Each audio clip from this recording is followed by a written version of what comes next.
So because I do UX Australia, I'm usually doing that job. I haven't done this job for a while. It kind of feels like, oh, I have to assemble this talk and I can't just get up there and ad lib. And I had to put it all together. It was a completely different job. So I'm Donna. I'm an information architect. Apparently it's actually a little bit uncool to be an information architect. We all kind of got into user experience and service design and experience design and stuff. But I love doing projects that involve nasty, complex, big amounts of content, figuring out categories and language and labels. And I'm okay if that's a bit uncool because we still need to do it. And I shouldn't hit the escape button on the clicker. There we go. So I've written 2 information architecture related books. One called Card Sorting, which is a technique you can use, and I'll talk a little about that later on, and one called A Practical Guide to Information Architecture. And you can probably figure out what that one's about. And when I'm not doing that kind of thing, I ride motorbikes on the dirt. When I was in this, just after we took this photo, this was New Year in Victoria, and you know, nearly everything's shut. We'd slept on the beach New Year's Eve. We rock up into town looking like this, and we go into a cafe and unload all of our bike gear. And we had breakfast and stuff. And I looked at my friend who I was riding with, and I'm like, oh my God, we're those people. We were so dirty. The only reason we came into town was we'd run out of food. We hadn't showered for 3 days. It was fantastic. So today we're going to be talking about information architecture, and because I've been doing it for a long time and teaching it for a long time, I've been asked a lot of things, a lot of questions that come up over and over, just like Carolyn's questions that come up over and over. So today I'm going to talk to you about some of those. Some of these things you'll know already, like they're, you know, and there's a range of experience in the room. A lot of these you'll go, yeah, duh, but I've picked them all because... Yeah, and you're allowed to say, yeah, duh, that's fine too. I picked them all because they are still things that people ask me. And sometimes some of them are also a bit counterintuitive. They're things that seem like they're going to be fine and easy, but actually they're much trickier than you'd think. Oh man, I just am going to have to put my thumb in the right spot on this. It's like the escape button is right under my thumb pad, so I have to use that like this, do this properly. So I thought I'd just very briefly tell you what I mean by information architecture, because if we're not in the same place with this, stuff I say later on, you're going to be like, what? So when I'm talking about information architecture, I'm thinking about how things hook together, how content relates to each other, how concepts make sense, what connects. We might turn that into navigation design later on. But I'm really usually thinking about how things connect. This is an example of a content model from the Australian War Memorial. And the tricky thing about this project was really understanding how the collection and how their information related so that I would know if I put it on a page what I could link off to. So that's what I'm talking about with IA. Concepts, categories, labeling, connections, not navigation design. Because I'm an information architect, I've categorised these questions. So our first category is called, why can't we just? Because that's what people always say. So why can't we just arrange it by audience? Who's heard this one in a client meeting? Yeah? And you're like, yeah, that sounds sensible. We could arrange it by audience. After all, we often design our products around particular audience groups, or we service, I hate using that word, service our customers according to their audience groups. In order to make this work when you're presenting content, we need 2 things. The person doing the job today needs to figure out who they are, sounds obvious, and the content needs to split nicely across those audience groups. And again, that sounds fairly straightforward. Universities do this, and I'm not picking on this one at all, it's just one that I grabbed a screenshot of because I knew most universities do this. So this university has future students, international students, current students. A lot of universities will have a staff grouping, a lot will have an alumni grouping as well. And that sounds fine. Universities have people who are going to come in the future, they've got current students, they've got staff. But the trick with it for finding information is, who am I today? So you might be a future student because you're thinking of studying something new next year or your next year's courses. You're a current student because you're studying. You might be tutoring, say, your staff, and it's like, where do I go? So sometimes you will know where to go. If you're looking up your exam timetable, you know that that's going to be in the current student section. If you are trying to find out how to get paid for your work, that'll be a staff thing. So it's not always terrible. But when you're trying to figure out what time the refectory's open, everybody wants to do that. And this one, I particularly think that they would have had some challenges with that future students and international students and current students. I've never seen somebody do international. Are they talking about international current students and here's where you go if you're here already? Or is that international students because we're trying to attract them? I'm like, I reckon they probably had some disagreements in doing that. There are other tricky things about doing audience-based classification schemes. Whenever we categorise, we're communicating to other people how things work, how concepts are, how the world is structured, and how we think. And because we're telling other people how things work and how we think, we have to be super careful. It's really easy for us to categorise and exclude, to come up with categories that fit our worldview, but may not work for other people. You've probably seen the Dewey example before, but do you think Dewey might have had a worldview? Look at all that Christian, Christian, Christian, Christian, Christian, other and comparative religions.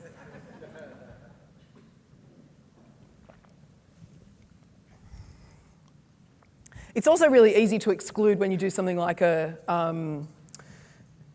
life event or a transition scheme. It's really easy to say that that the way the world works is leave school, get married, buy a house, have children, change career, retire, other things. It's really easy to put the world like that. I think these guys did a good job in not kind of communicating that there's a normal way to do things. So it's really easy to exclude, and audience schemes in particular. I thought I'd drop that in because it's a good example of also being careful, but audience schemes are really easy to exclude people.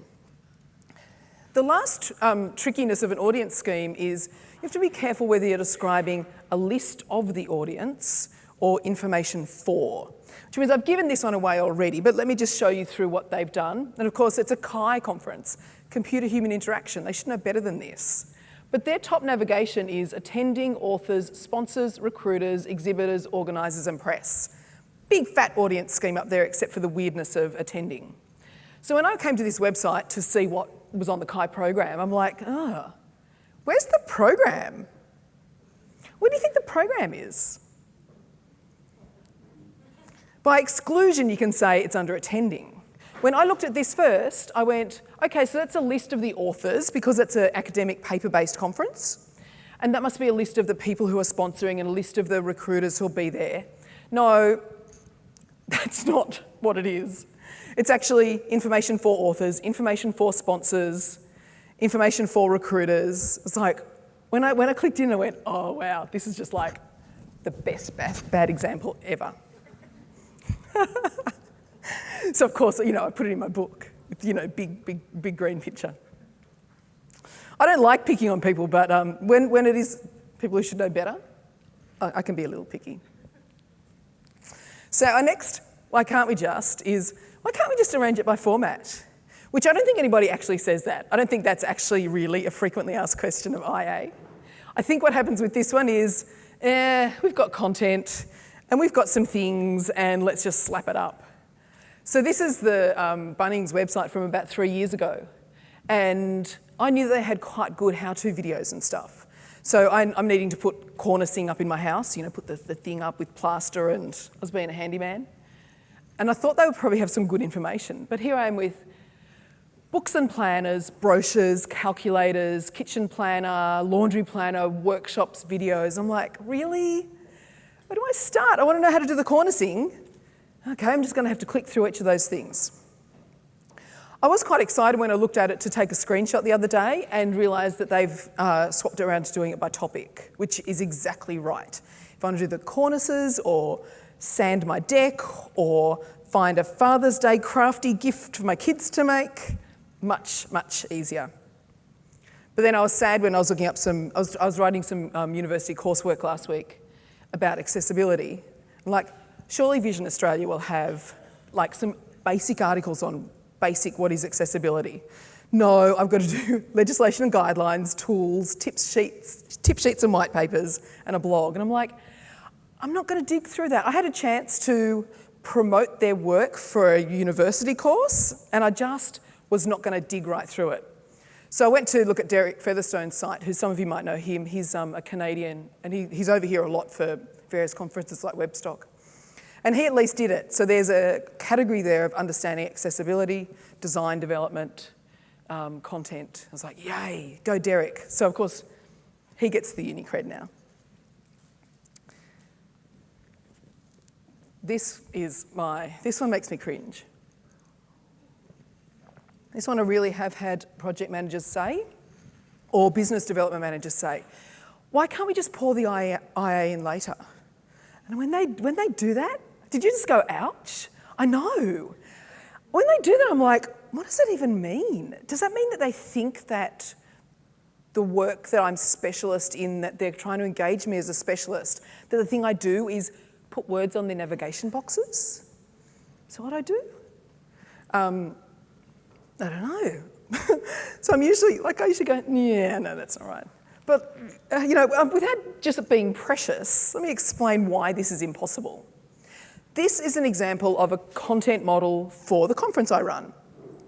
From this content model, we can see that events include presentations, events include speakers, speakers speak about presentations. Presentations have times and dates, they're a length, they're a type, they might be on a topic. If I can figure this out, then I can figure out, again, like I said with the warm model example, I can figure out what to connect. I know that I could list presentations by topic, or I could list all the speakers for the event, and that I can link between presentations and speakers. There's no, this doesn't pour in on top of anything. This is what you start with. Pouring it, I'm completely mystified still. But anyway, you can't pour the information architecture in. This is a content model I was working on earlier this week. You can see it's not finished. This is whole of government. We're not going to be pouring that onto anything. Whole of government IA, everything. Okay, why can't we just use search? Why do we need to do all this information architecture work when people just search for it? There is actually some truth to this one. People use search for what's called a known item task. That's one where you know what you're looking for, you have a word to describe it, and you can tell that you've found it. So, you've got a word in your head, you can smash it into a box, go. People tend to use browse and navigate for what we call unknown item or exploratory tasks. So when you're not sure what you're looking for, you're not sure what you'd call it, you're not sure when you're done. You poke around, you build up your knowledge, all of that. I think Jacob Nielsen wrote an article way back when saying that we were either browsers or searchers, and that's just not true. We browse for exploratory, we search for known item. You can't just use one or the other.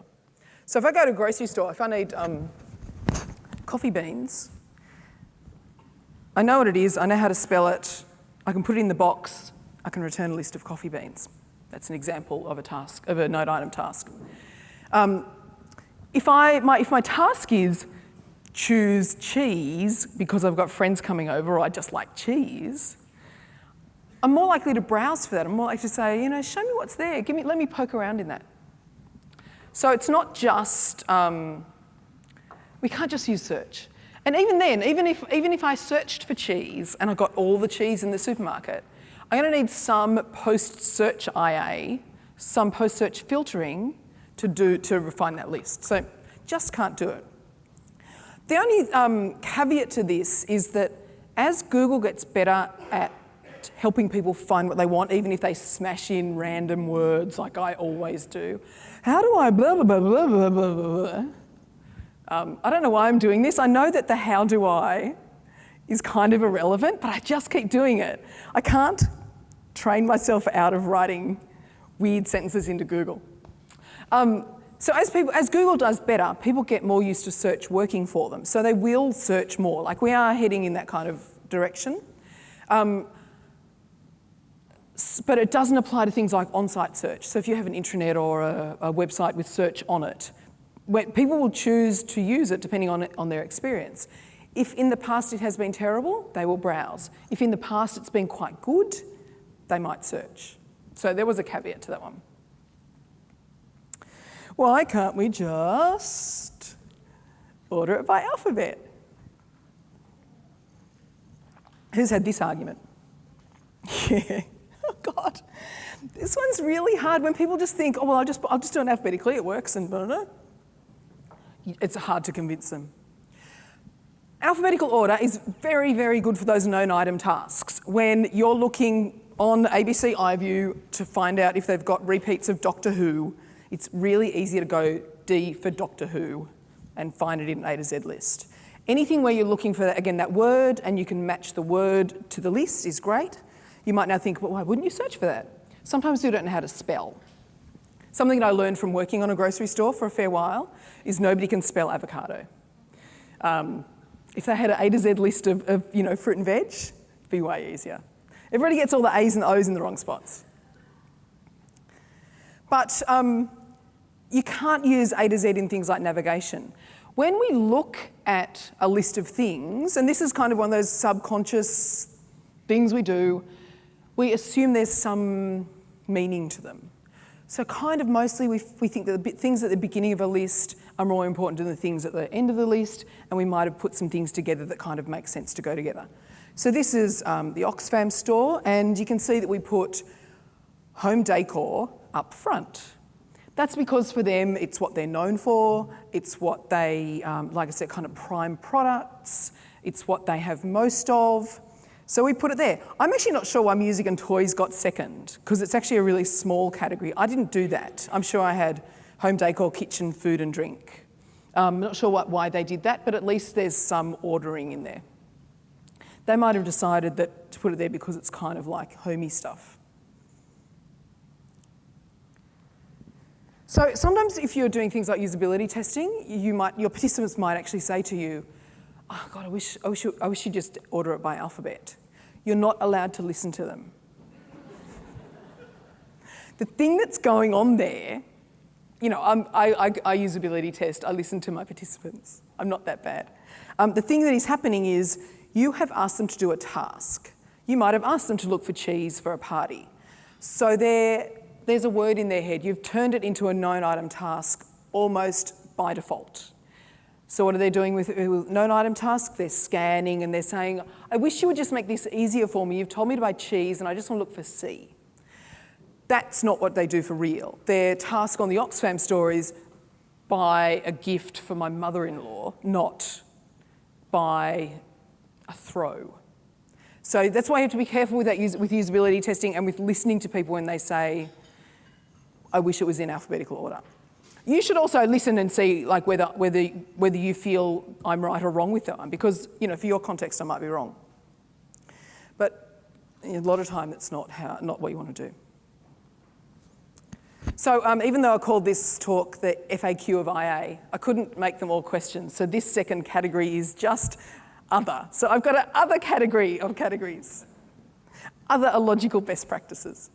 Now I wasn't going to include this next one because I thought it had gone away. And if you just don't go, oh duh. But then somebody said it to me in a meeting the other day and I'm like, really? Why don't we just put everything in 3 clicks?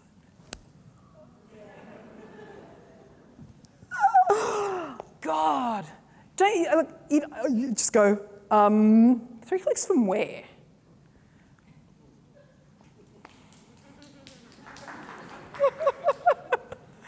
Makes no sense. Even if it's 3 clicks from the home page, like if you have a site more than kind of 1,000 pages, It's broken the maths. I'm not even going to go into that anymore. But what about this one? Have you guys heard this one? We should just have 7 plus or minus 2 links in navigation. So maybe we could say 5 to 9, or maybe we could say a number instead of that level of dumbness of having to add up and wonder what that means. Dumb things. Let me show you one of my favourite websites. This is the website I buy bulk stationery for the conference. So that's, this is the homepage.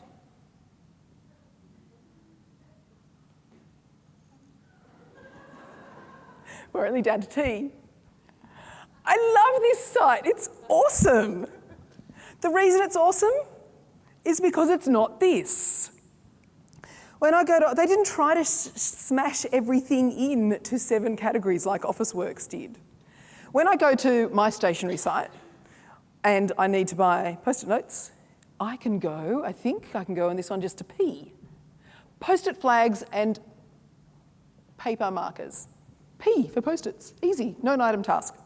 When I go to Officeworks, I'm like, where's it going to be? Is it going to be in office supplies or it's going to be in paper? It's probably not school and art. I think it'll be one of those two. Okay. Officeworks used to be a lot worse. Like I used to be able to pull out a dozen bad examples. But, I really like this. I would never actually tell a client to do it. But it works, and it's a good example. And again, the reason it works is because most of that kind of buying is known item. I know what I want. It's way easier to dig through. But like a little bit more conceptually around that idea, what happens when we make categories, we make things that are more abstract. So if we start with a Sharpie, we know what a Sharpie looks like. We can visualize it. When we turn that into pens and markers, I think Officeworks use markers and highlighters. When we turn that into markers and highlighters, we're like, yeah, what do they look like? Okay, markers, highlighters. Not quite as easy to visualise. When we then turn it into office supplies, we're like, okay, I can imagine an office and all the things that are in it. Do my things fit in there? So that's why I said abstract is harder than concrete, which I just thought was funny as well, because clearly concrete's really hard. As long as I amuse myself, I'm all right. As we make things more abstract, they're much more difficult for us to picture. So going back to the Oxfam example, I had my epiphany while I was actually working on this one. They used to have a category. You'd think I could say category called centred. I'm like, I can't imagine what centred is. And they had some other categories that I couldn't visualise. I'm like, no, let's swap and see if we can make things into categories that you can see. So their centred categories now kind of mostly in essential oils and burners, candles and holders. You can see that everything in that list you can actually imagine. It makes it much faster to use, much more accurate. So always go with more concrete. If you have to use 14 concrete categories, that's better than 7 abstract ones. And apart from, if you know the origin of the 7 plus or minus 2 research, it actually has nothing to do with anything. I can tell you that research at Drinks if you want. So another question people ask me is it okay for the content to live in 2 places? I'm like, the content lives in a database. The question is it okay for content to be displayed in 2 contexts? Usually people are worried that their users are going to get confused because they'll see it in 2 places. And you can tell I'm usually a bit cheeky. So I'm like, guess what? People only look for things until they find them. They don't keep looking to see if they can find it somewhere else so they can get confused about it. So of course you can display content in more than one context. E-commerce wouldn't be able to exist without it. So this most very excellent dress that I'm going to go home and try to copy and see what I can do with it. It like turns upside down and the buckles do things and you can wear it as a top and stuff. It's just like so excellent, but not my colour. This excellent dress, this category is designers a sin. This excellent dress is also in clothing, women's clothing. There's probably this is a very small e-commerce website. I think there's only kind of 2 options. But e-commerce does this. Nobody gets confused. You absolutely can show content in more than one context. So we often tell each other that we should avoid jargon. And this one isn't something that most of those you might have heard about already, but this one you won't have. We're always telling each other to not use jargon. But the thing about jargon is the reason we use it is that it helps us to communicate more efficiently. Like, we use it so that we can talk to each other without having to revert to kind of base principles in content. I thought I'd see how we did on the program, how jargony this is. And I think of what have I got? We've got user experience, Internet of Things, UX, FAQ and IA. So my talk is the most jargony of the lot. But it's okay, like, it's a user experience conference. We're going to use UX words. So if we acknowledge that, jargon has, let me do this. I was trying to do 3 things at once there, and I'm like, no, one at a time. So jargon has a place in our communication. The trick is, of course, and the reason that we tell each other not to use jargon, is that when somebody doesn't know it, they then can't approach our content. But I was doing an analysis of inward search terms for government websites recently. So I had like 13,000 rows in a big spreadsheet. I'm looking through to find patterns and interesting things, to see what people do on Google before they come into government. Just like how they phrase things, what they're thinking. Most people look at that and go, you did 13,000 lines of that spreadsheet? And I'm like, yeah, it was great. But one of the things, and I hadn't thought about this until I did this piece of work, is I realised that we have taught people our jargon. I mean, you can see this tiny weeny snippet. A lot of this is from immigration stuff. There's ETA visa, e-visa subclass 651, graduate visa 485. This is what people are putting into Google. They're not just saying, how do I go to Australia? So you can, we actually, and there's a lot of it. So we're teaching people the jargon, they're using the jargon, they're becoming efficient. So don't be quite as scared of it as you might have been. You only need to bridge that little part of the journey when somebody's new to you. Once they're not new to you, you can actually be efficient in your terminology. So running a card sort. I said I wrote a book about card sorting. And now I'm going to tell you that you don't actually have to run a card sort. When I was preparing, I thought, I'll have a look at articles about IA, see what people are writing as kind of intro articles and things, and nearly every article somewhere equated information architecture with card sorting. I'm like, really? And I know that a lot of consultants will have, if they're doing an information architecture project, you will always have a piece of card sorting in there. Card sorting does one little thing. It's one technique. It is very good at helping you understand how people might see what kind of goes together, like what content goes together, get a bit of an insight into why they put things together, get a bit of an insight into the labelling that they might use. But that's actually all it does. And if that's not what you need to know, like if I'm trying to figure out the content model for the War Memorial and then design everything, there's no place in there necessarily for a card sort. I don't necessarily need to do it. I will do some usability testing, I will do other research activities, I just won't necessarily do a card sort.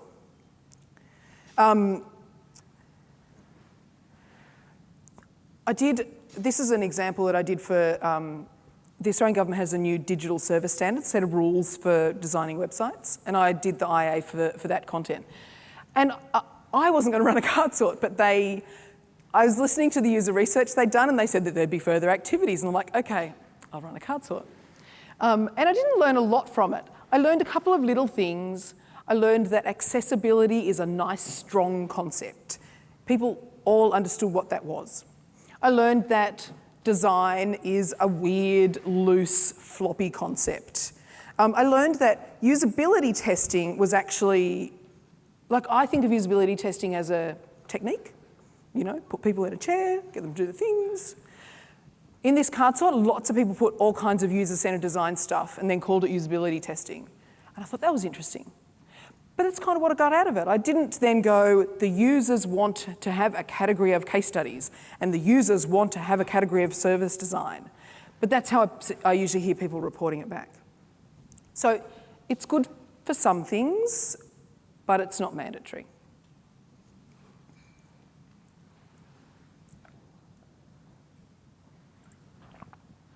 So I have one last, why can't we just use an FAQ? The title of my talk was tongue-in-cheek, I promise. The reason, so look, my opinion on FAQs, and this is an educated, thought-through opinion from a lot of work, is that they actually have no place.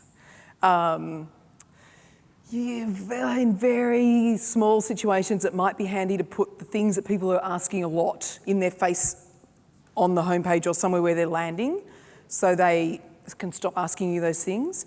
But mostly, and you'll know this one already, mostly FAQs are a list of things we want to tell you, a list of things that we can't figure out what to do with. Oh, fuck, I had to write the content. Oh. And the other thing that people often do with FAQs is they put the answers in the FAQ and then they don't put them anywhere else. Nobody goes to a website thinking, I want to find the FAQ. They go to a website thinking, oh crap, I need to change my password. I just deleted all of my email. How do I recover that? That's, I wasn't looking for the FAQ on that one. I'm looking for deleted all my email. So I found some fun examples. Instagram. Question 4. How did the idea come about? Not about how do I do anything? Instagram users aren't going to Instagram to say, how did the idea come about? WordPress. How do I use smileys or emoji in my posts? #1 FAQ question. I don't think so. This is my credit card company, and it just drives me mental.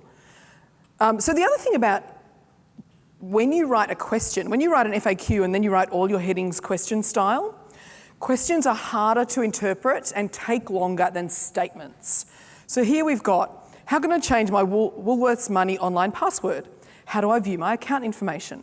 How do I view transactions for an account? That would be better as changing password, viewing account information, viewing transactions, downloading transactions. Can you hear even when I say it? It's so much easier.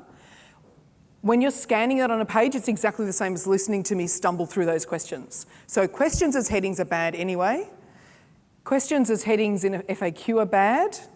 Questions in headings in a FAQ where the answers are one line are like quadruply bad. This would have been a perfectly fine, it's all about accounts. So this could be account help. Every question could have been a really nice short heading. It would have been a super scannable page, and it would have been easy. Wouldn't it mean that when I go in there, I have to touch things and click them and poke them and wait for them to open up? And then I realised that, you can see my credit card balance. It's like, yeah, go Donna, put your financial information on the screen in front of 300 people. Once I saw it, I'm like, yeah, at least there's nothing else. They can't tell. They can't go, hijack my credit card. So I do want to say, though, even though Carolyn said that Lisa said that we're not allowed to say it depends, I'm rarely this black and white. I'm educating with a bit of humour and a bit of extremism. I am usually actually the person who's like, okay, well, it depends. We could use it in this situation. Tell me about all your things. And then to think through whether it really is appropriate.